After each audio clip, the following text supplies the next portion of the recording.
Hello! Hi guys, it's Inam4 here with the Samsung Galaxy S4 versus the S4 Active. Now both these devices are very similar indeed, so we're going to take a look at how they compare against each other and the areas in which they differ. So beginning with the hardware and taking a look at the front of both these units here, you'll notice that the S4 Active has ever so slightly sharper corners than the regular unit, coupled with a slightly shorter and narrower earpiece compared with the regular handset, but the sensors along the top coupled with the 2 megapixel camera along the front of both these units are exactly the same. But that's kind of where the similarities end, because if we look towards the bottom of both these handsets, the S4 Active has physical buttons for the home, menu and back buttons, and comparable to the regular unit which has capacitive buttons for the menu and back, and the only physical button on the front of the unit is purely the home button. Although both devices incorporate a 5-inch screen with a resolution of 1920 by 1080, which brings up a density of 441 pixels per inch, that's where the similarities end, because the S4 Active incorporates a LCD TFT screen comparable to the regular S4, which incorporates a Super AMOLED capacitive touchscreen. Protecting the front of both these screens is also where the technology differs, because the S4 Active incorporates Corning's Gorilla Glass 2,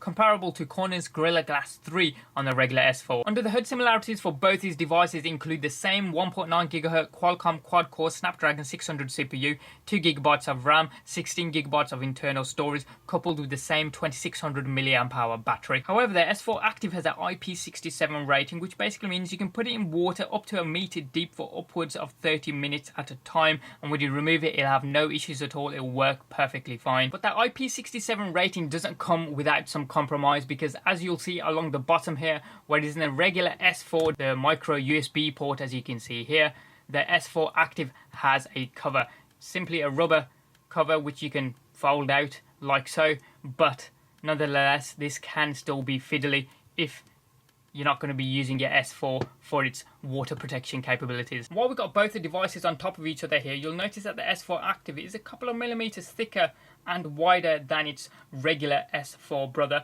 I'm just turning it around to the side profile here. You'll also notice that the S4 Active is again a couple of millimeters longer in length, but just bringing the phones in a little bit closer so you can get a feel for the texture on the volume up and down rockers on the S4 Active. You've got this rugged feel to it, and you can easily feel that it's the volume up and down rockers with this rigid look and feel to it, comparable to the regular S4's brushed metal-like finish. But if you have a look at the top of both these units here, you can see the components are in exactly the same place. So you've got the 3.5mm audio jack, the secondary noise cancelling microphone, and the infrared blasters all in exactly the same location. But notice there's no watertight cover on the 3.5mm audio jack on the S4 Active, because you do not require it in order for it to maintain its IP67 rating. And right round the other side here, you'll notice again the texture of the power button comparable to the regular S4, which has a brushed metal-like finish. I do like this rugged textured look on the S4 Active though. You can easily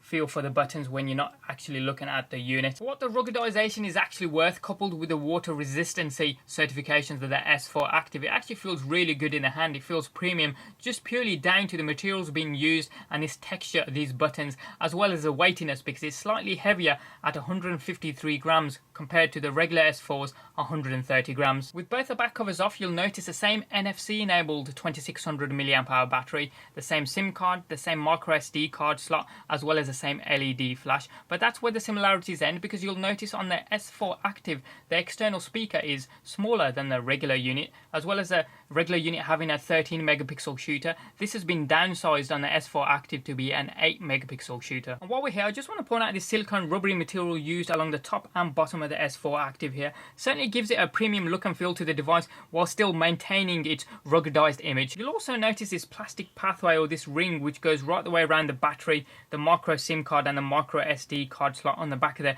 S4 Active here. And if I bring in the covers for both these handsets, you'll understand why that actually exists. You'll notice a silicone rubber seal which goes right the way around the same path that is carved out in the back of the S4 Active here. And what this essentially does is, when it's fully clipped in and you have all the clips secured on the back of the S4 Active here, it retains the device's IP67 water resistancy rating, and it even gives you a little sticker on the back here which you can remove, just telling you that there's one clip between the camera and the LED flash there that does also need to be clicked in, otherwise the device will not retain It's an IP67 water resistance rating, and if you dunk it in the water, you could potentially ruin your device. Software-wise, both these devices are exactly the same. Both are running Android Jelly Bean 4.2.2, as you can see there, but we still have our differences, because if we head over to storage, on the regular S4 here, you can see the total space showing as 9.25 gigabytes, and I have full access to that. I can completely fill it up if I want. But on the S4 Active here, you can see the total space showing as 16 gigabytes. But I don't have access to that full 16 gigabytes because the operating system is taking up 4.14 gigabytes. So it works out to be on the S4 Active, you have 11.2 gigabytes of storage space that you can actually use, which is still more than the regular S4. As well as the differences in storage, on the S4 Active under device, you also have an option for torchlight, which is not present on the regular S4. And what this essentially does, if I put the device to sleep, if you press the volume up rocker, it turns your phone into a torchlight, and you can turn it off by pressing the volume down rocker.